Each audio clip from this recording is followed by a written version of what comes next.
Hi welcome to our channel. ప్రస్తుతం మనతో పాటు దాము బాలాజీ గారు సీనియర్ జర్నలిస్ట్ ఉన్నారు. వారితో ఒకసారి మాట్లాడతారు. సార్ నమస్కారం సార్.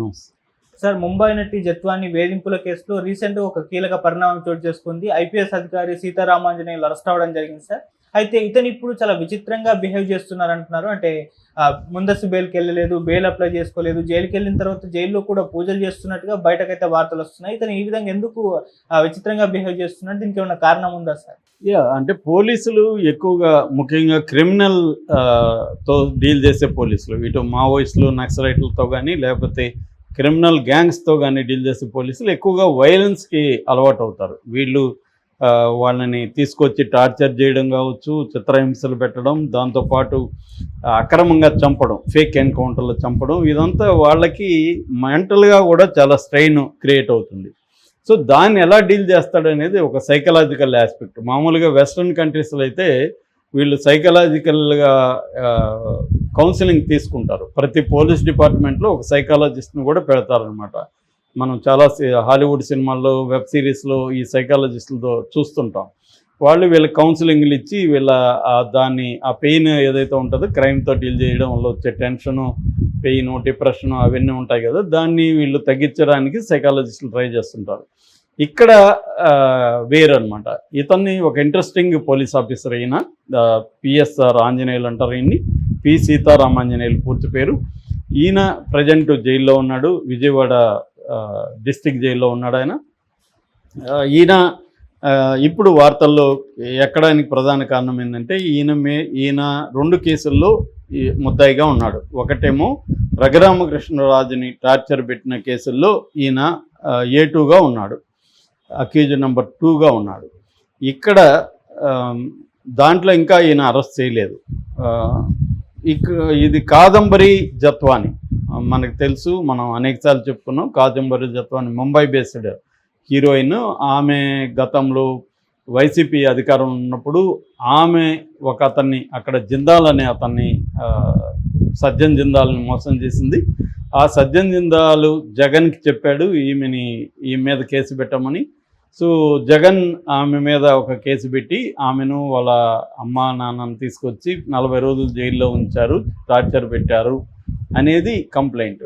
అందరికి కూడా ఆశ్చర్యం ఏమంటే ఆయన Sajjan Jindal one of the top richest పర్సన్లో ఒకడు దేశంలో. అట్లాంటి వాడు జగన్ ఎందుకు అడిగాడు? మహారాష్ట్రలో పెట్టించుండొచ్చు కదా. అవన్నీ మరి జగన్కి ఆయనకి ఏం సంబంధం ఉందని తెలియదు. ఏదేమైనా జగన్ పెట్టించాడు. జగన్ దాన్ని రామాంజనేయులకు అప్పగించాడు. రామాంజనేయులు తర్వాత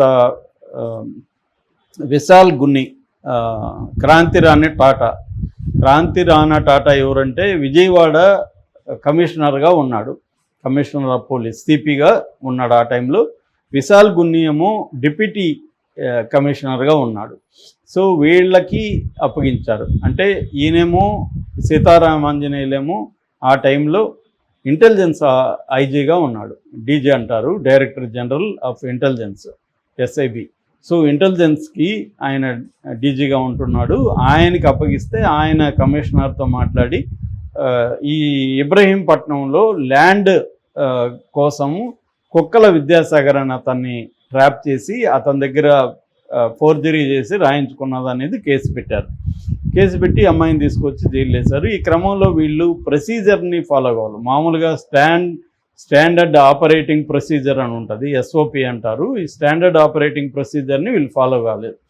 ఎఫ్ఐఆర్ పెట్టకముందే ఫ్లైట్లో అక్కడికి వెళ్ళిపోవడం, ఇంటర్స్టేట్ ట్రావెల్కి పర్మిషన్ తీసుకోవాలి. దాన్ని వాళ్ళు పోలీస్ భాషలో పాస్పోర్ట్ అంటారు.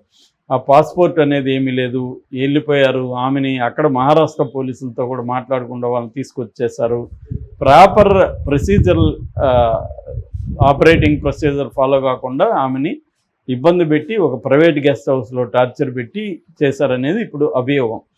సో మిగతా క్రాంతి రాణా టాటా, విశాల్ గున్ని, సీతారామాంజనేయులు, ఆ ఇబ్రహీంపట్నం సంబంధించిన ఏసీపీ హనుమంతరావు, సిఐ సత్యనారాయణ, వీళ్ళు ప్రధానంగా కుక్కల విద్యాసాగర్.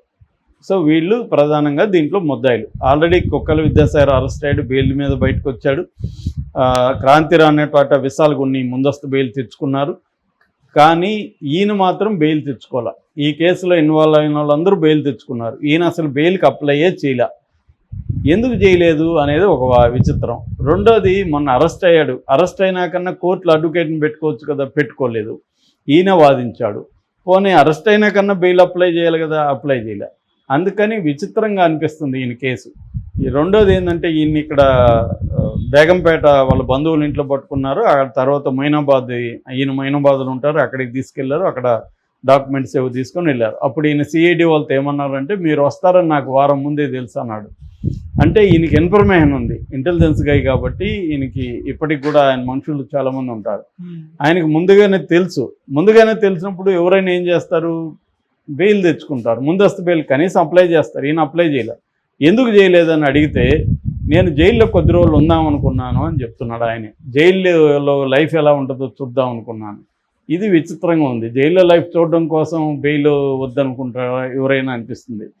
రెండవది, బెయిల్ ఎందుకు, లాయర్ని ఎందుకు పెట్టుకోలేదని, నేను తప్పు చేయలేదు కాబట్టి నేనే ఆర్గ్యూ చేసుకుంటాను, నేను ఈ కేసులో ఎలాంటి తప్పు చేయలేదు. జడ్జి ముందు కూడా సీరియస్గా చెప్పాను, సార్ నాకు ఈ కేసుతో ఎలాంటి సంబంధం లేదు, నేను ఇంటెలిజెన్స్ డిపార్ట్మెంట్లో ఉండేవాడిని, ఇది ఇంటెలిజెన్స్ డిపార్ట్మెంట్ సంబంధించింది కాదు, ఇది ఇబ్రహీంపట్నం పోలీస్ స్టేషన్లో జరిగిన వ్యవహారం, దీనికి నాకు ఏం సంబంధం లేదు. విశాల్ గున్నిని బెదిరించి వీళ్ళు నా మీద కంప్లైంట్ రాయించారు, నేను చెప్తేనే వాళ్ళు చేశామని చెప్పారు, నేను చెప్తే వాళ్ళు చేయాల్సిన అవసరం కూడా లేదు, వాళ్ళకి నేను బాస్ కాదు, కాబట్టి ఇది నాకు సంబంధం లేదనేది ఆయన ఆర్గ్యూ చేసుకున్నాడు.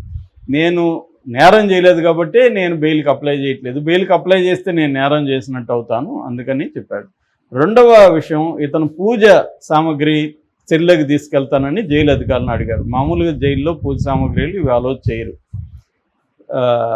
ఎందుకంటే పూజ సామాగ్రి అంటే అది కూడా ఆయుధంగా వాడచ్చుగా, ఇది ఉంటుంది కర్పూరం పెట్టేది, దాంతో నన్ను పడవచ్చు. సో ఏదేమైనా అవి అలో చేయరు. అట్లాగే హారతి ఇవ్వచ్చు, లేకపోతే అక్కడ ఏదైనా పదార్థాలు ఉంటాయి, ఇవన్నీ కూడా జైల్లో ఏంటంటే ప్రతిదీ తినుబండారమైన ఏమైనా టెస్ట్ చేయకుండా అలో చేయరు. కుక్డ్ ఫుడ్ అయితే అసలు బయట నుంచి అలో చేయరు, ఓన్లీ ప్యాక్డ్ ఫుడ్ అలో చేస్తారు, అది కూడా టెస్ట్ చేసి అలో చేస్తారు, ఎందుకంటే దాంట్లో ఏమైనా విషయం ఉండి చంపొచ్చు కాబట్టి ఇట్లాంటివి ఉంటాయన్నమాట రూల్స్.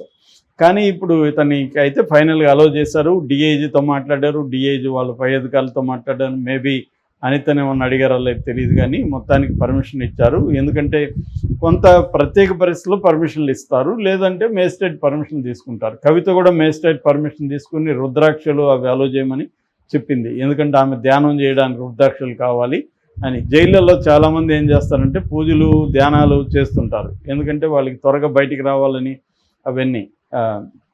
సో ఇతను కూడా పూజలు అడిగాడు. అయితే ఇతను పూజలకు ఒక నేపథ్యం ఉంది. ఒక సీనియర్ జర్నలిస్ట్ ఒక స్టోరీ చెప్పాడు. అదేంటంటే ఒకసారి 3 దొంగలు గుంటూరులో ఎన్కౌంటర్ అయ్యాడు. ఇతను గుంటూరు ఎస్పీగా ఉంటున్నాడు ఆ టైంలో. ఈయన ఆ ఎన్కౌంటర్ గురించి మాట్లాడడానికి జర్నలిస్టు ఈయన దగ్గరికి వెళ్తే, ఈయన ఇంటికి వెళ్తే ఆయన పూజలో ఉన్నాడని చెప్పారు. సరే ఈయన బయటకు వచ్చాడు, పూజలో ఆ బొట్లు గిట్ల అంతా పెట్టుకొని పూజలో నుంచి బయటకు వచ్చాడు. ఏం సార్ ఇట్లా ఎన్కౌంటర్ జరిగిందంట. అవునా, ఎక్కడ ఏం జరిగింది అన్నాడంట, ఏం తెలియనట్టు. ఎందుకంటే ఇతని ఆధ్వర్యం లేకుండా 3 దొంగల్ని ఎవడు చంపుతాడు. అంటే ఇతని ప్లాన్ ఏంటంటే, ఇతను ఎప్పుడు కానీ ఎన్కౌంటర్లు చేసినా, దొంగల్ని చంపినా, లేకపోతే నక్సలైట్లను ఎన్కౌంటర్ చేసినా ఇతను పూజలో కూర్చుంటాడంట. పూజ అయ్యే లోపల ఎన్కౌంటర్ జరిగిపోవాలంట. ఈ విలేకరి అదంతా రాశాడనమాట. అంటే ఇతనికి ముందు నుంచి కూడా ఏముందంటే ఒక భయం ఉంది, భక్తి ఉంది, క్రైమ్ చేయాలి. అతనికి తెలిసి ఇది హత్య లాంటిది, ఇతను నిర్ణయం తీసుకుంటే హత్య కదా. ఒక్కోసారి ఏంటంటే పోలీసులు కూడా వాళ్ళ సొంత నిర్ణయాలు తీసుకోరు, వాళ్ళ పొలిటికల్ బాసెస్ చెప్పింది వీళ్ళు చేయాలి. చెప్తున్నప్పుడు తాము చూస్తూ కొంతమందిని చంపాలి. సో చంపడం అంటే తాము హత్య చేస్తున్నట్టు లెక్క. దీంట్లో ఒక రకమైన గిల్టు, పాపభీతి ఇవన్నీ ఉంటాయి. దీని నుంచి బయటపడడానికి పూజలోకి దిగుతారు భక్తులు. చాలామంది పోలీస్ అధికారులను చూస్తే పూజల్లో విపరీతం ఉంటారు. మనకు ఆ మధ్య గవర్నర్గా పనిచేసిన నరసింహన్ ఒకప్పుడు పోలీస్ ఆఫీసరు, ఆయన తిరగని గుడి లేదు. ప్రతి చిన్న గుడి, మా ఇంటి ముందు అప్పుడు నేను సోమాజిగూడలో చిన్న గుడి ఉండేది, దానికి కూడా వచ్చిపోయాడు ఆయన. ఇంకా తిరుమలకైతే లెక్కలేదు, అంత పాపభీతి అనమాట. చాలామంది క్రైమ్ చేసే పోలీస్ ఆఫీసర్లకి ఈ పాపభీతి ఎక్కువ ఉంటుంది. ఇతనికి కూడా పాపభీతి ఎక్కువ ఉంది. అందుకనే ఈయన ఎన్కౌంటర్లో జరుగుతూ ఉంటే పూజలో ఉంటాడు. పూజ అయ్యే లోపల ఎన్కౌంటర్ జరిగిపోవాలి. అంటే నేను పూజలో ఉన్నాను కాబట్టి నాకు ఈ పాపం అంటదు అన్నట్టుగా. మరి దేవుడు స్పెషల్ ఇదేమన్నా ఇస్తాడేమో ఇలాంటి వాళ్ళకి తెలియదు. సో ఇది ఈయన క్యారెక్టర్ అనమాట. అందువల్ల ఇప్పుడు జైల్లో కూడా పైగా ఈయన హనుమంతుడు భక్తుడు, ఈయన పేరే రామాంజనేయులు కదా, రాముడు ఆంజనేయులు